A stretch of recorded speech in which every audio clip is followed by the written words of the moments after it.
घटोत्कच महाभारत के महावीर भीम और राक्षसी हिडिंबा का पुत्र अपनी शक्ति और पराक्रम के लिए प्रसिद्ध था।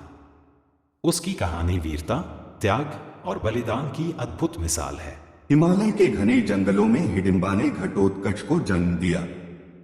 बालक घटोत्कच का सिर बचपन से ही विशाल और गोल था, जिससे उसका नाम रखा गया घटोत्कच।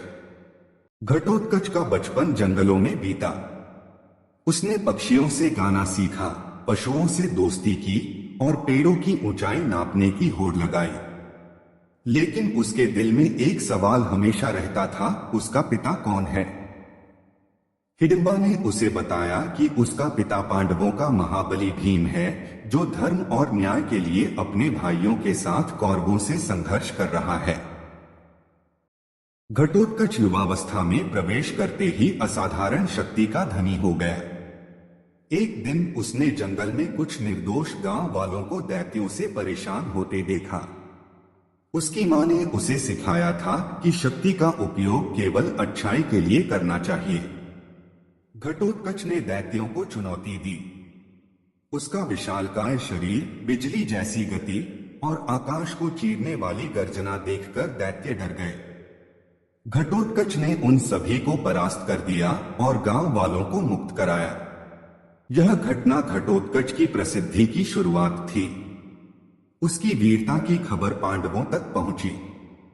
एक दिन घटोत्कच का सामना अपने पिता भीम से हुआ। यह क्षण भावुकता से भरा था। भीम ने घटोत्कच को गले लगाया और उसे पांडव सेना का हिस्सा बनने का प्रस्ताव दिया।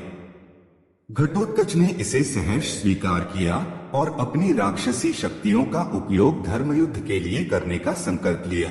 महाभारत का युद्ध छिड़ा और घटोत्कच ने अपने पराक्रम से कौरव सेना को नष्ट करना शुरू कर दिया। उसकी राक्षसी शक्तियां कौरवों के लिए अजेय थीं।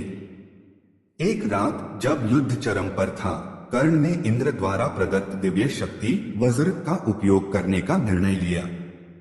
यह शक्ति अमोघ थी और इसे केवल एक बार ही उपयोग किया जा सकता था। दुर्योधन ने कर्ण को अर्जुन के खिलाफ इसे बचाने की सलाह दी, लेकिन घटोत्कच के आक्रमण से परेशान होकर कर्ण ने इसे घटोत्कच पर चला दिया। वज्र ने घटोत्कच के विशालकाय शरीर को भेद दिया।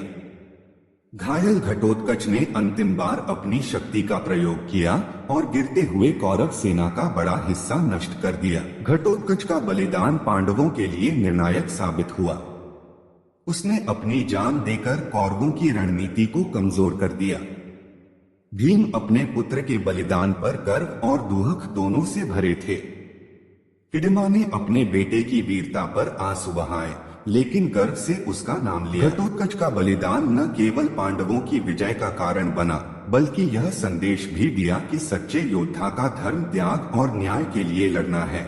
घटोत्कच की गाथा आज भी वीरता और बलिदान की अमर कथा के रूप में गाई जाती है।